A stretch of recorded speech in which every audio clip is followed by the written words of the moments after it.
Today we're going to do some adventure games. We're going to start out with Kadash for the arcade. I've always had fun with this game. I got it on TurboGrafx 16 years ago. They have it for Genesis, but it's not as good on Genesis because you could only pick 2 of the classes.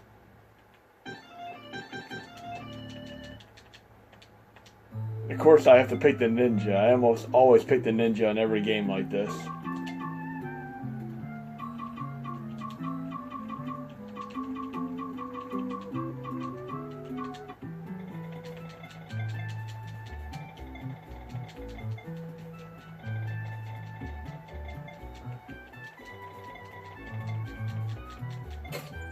I remember when this game was in the arcade, it was pretty interesting because it had a password system, so you could actually go back and continue your game.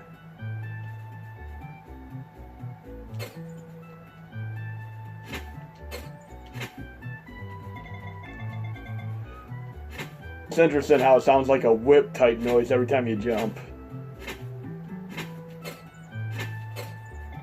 Of course, Namco made this, and they just made so many awesome games over the years, starting with Pac-Man and all the way up to the Soul Calibur and Tekken series.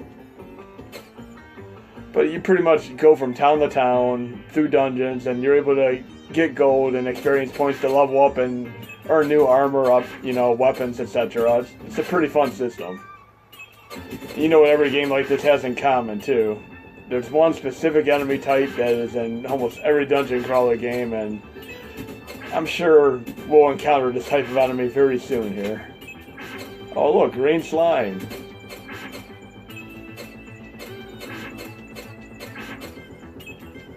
Some pretty catchy music too. But like I said, this is Kadash for the arcade. It's a great game to play, and you can play it 4 times in a row as well as co-op because there's 4 different characters. We're going to move on to the next game. We're going to do a Sega CD game, and it's going to be Dungeon Explorer. There's also a version of this on TurboGrafx 16, and they're different enough to warrant playing them both, but it's a fun game too. If you're a Gauntlet fan, you're going to love this. It's quite a bit like Gauntlet. And of course, I picked the TurboGrafx 16 version by accident. I meant to pick the Sega CD version. So here we go, Dungeon Explorer on Sega CD. Only 2 megabytes once it's ripped and compressed. And I'm running this on Pico Drive right now, and I have it fixed where the CRT filter hack works great with it, and it looks a hell of a lot better than it did before.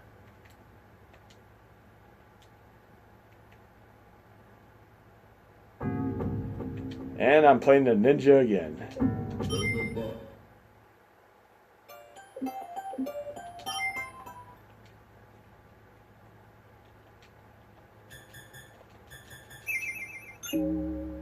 Sounds a lot like Gauntlet when you add coins. Very interesting.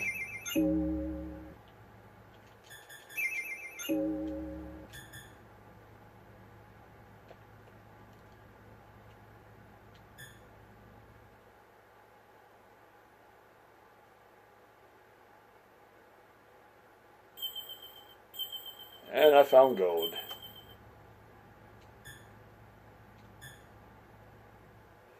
And it has a monster generator type system like you would in a Gauntlet game where they spawn out of the generator and you want to take that generator out as quick as you can before you get overrun by enemies.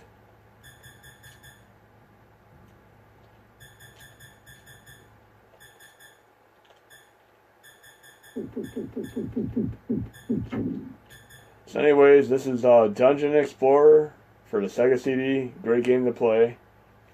And we're going to try another game for PC Engine, which would be TurboGrafx 16. It's a 3D dungeon crawler. It's called Double Dungeons.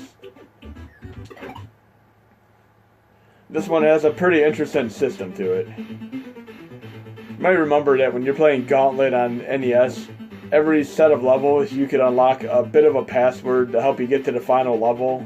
If you don't have that password on the final level, you cannot go to the boss. This works out similar to the same way. You have all these dungeons, and each dungeon that you beat gives you one part of the password to get to the final area. We're going to start out with Dungeon 1, just to give you a little gist of how the game works. You're thrown into a dungeon, and you have to find a unicorn key, which will unlock the door to the boss. There's a shop or two interlaced within, and you can do a little bit of farming to try to level up, and as you progress, you start out with, oh look, the green slime again. Green slime is easy enough, but you can quickly become overwhelmed by enemies and have to kind of backtrack and go to the lesser enemies just to level up. One thing that's nice about this, in a lot of games, if you try running away from an enemy, you get penalized for it. In this game, you can run away from an enemy and you're not penalized. Even a boss battle.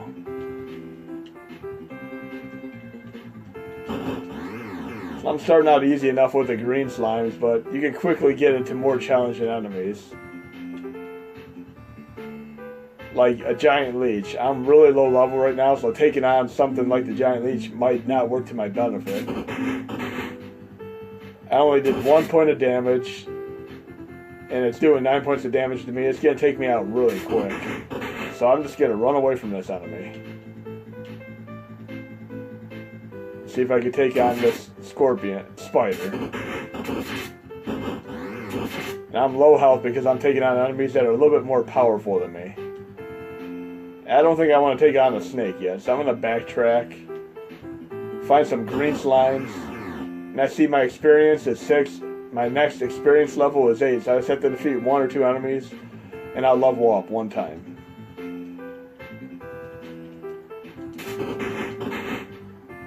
And I leveled up and got more health. So this is Double Dungeons, TurboGrafx 16. Pretty fun game to play.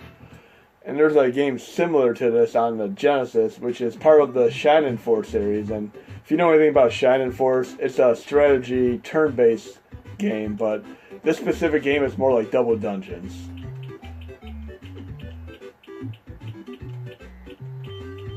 And it's called Shinin in the Darkness on Mega Drive, Sega Genesis. And I got a kick out of this years ago when I first went into the town. It played music that was just completely off-putting and unbecoming of an RPG game as you know it. Complete opposite of something you would expect from a Final Fantasy or even a Phantasy Star game.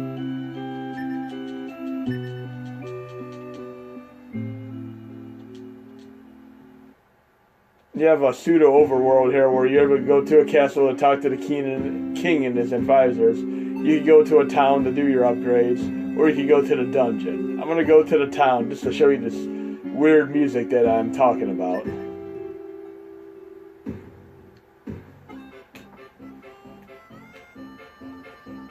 This type of music would fit more into like a Yoshi style game for Nintendo, but an RPG, no.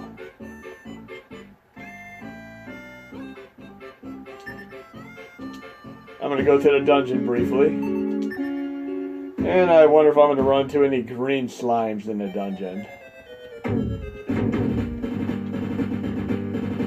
Look, I can run into a wall and it smarts.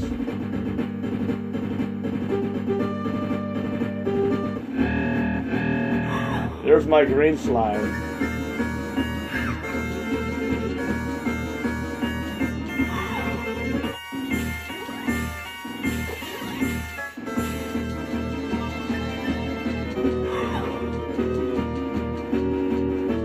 This is one of those rinse and repeat style things where you go into the dungeon just a little bit further each time, gain a little bit of experience, go back to the town, level up, and just try to get farther and farther.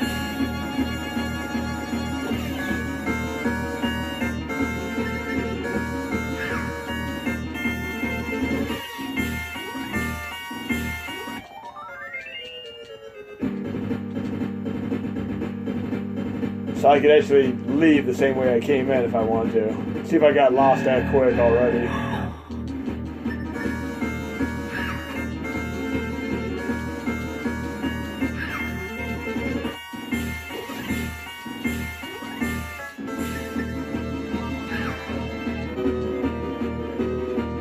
I've always been a fan of games like this. I mean, Might and Magic, Wizardry, etc. They fit into the style of gameplay.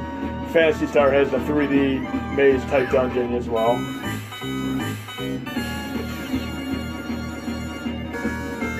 Anyways, I'm going to move on to another dungeon style game, but you definitely get the gist of how this game plays out. And it's pretty fun. Both Double Dungeons and this are good for your little heaping helping of dungeon crawling 3D style gameplay. This one right here is Fatal Labyrinth. This is quite an interesting dungeon crawler because it fits into the roguelike category where you die and the game's over permanently.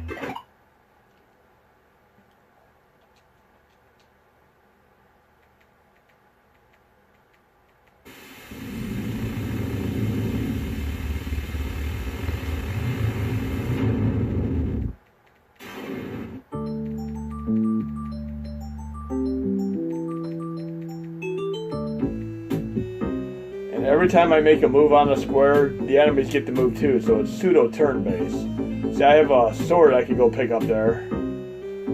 See, the enemy was able to match my turn. So I picked up a sword here.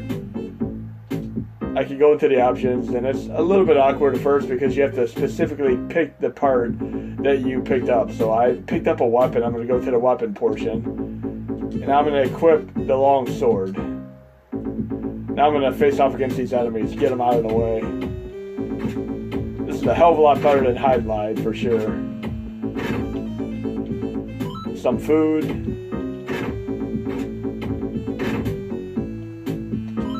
I have a leather shield.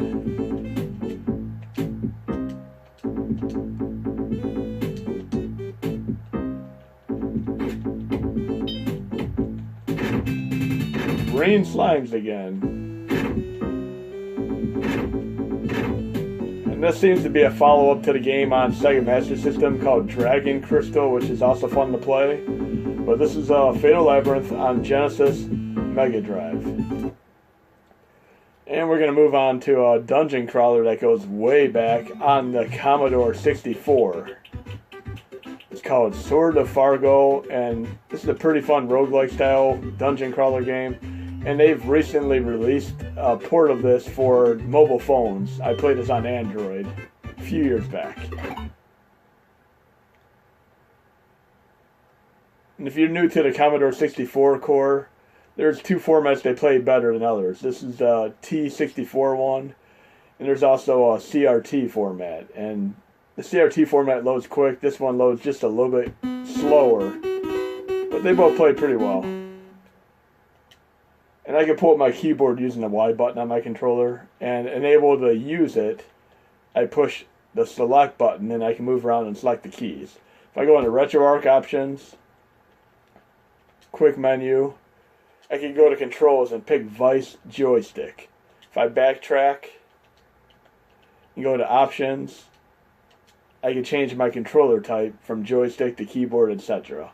I mean, you don't really have to change much other than the controller that you use. I made it Vice joystick, but you could change controller type if you have issues, but I've been able to play most games without much issue in here.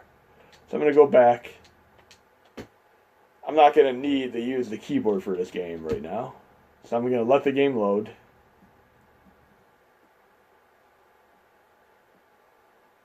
I remember back in the day when people would put a disc in, a floppy disk for various computers, and they would literally go out to the store and come back, and by that point the game would finally be loaded. I mean, just imagine those times. We complained enough about PlayStation 1 having load times that sucked, but way back, people forgot it took quite a bit longer. So I have this unexplored environment here, and I can move tile by tile and kind of explore my environment. And once I die, it's permadeath.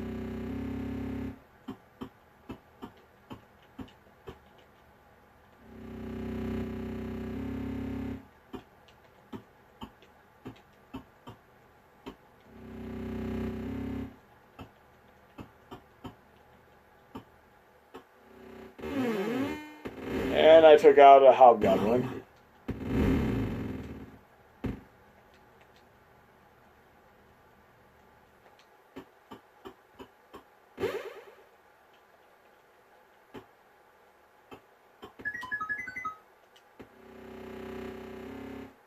So this is Sword of Fargo for the Commodore 64. Pretty fun game.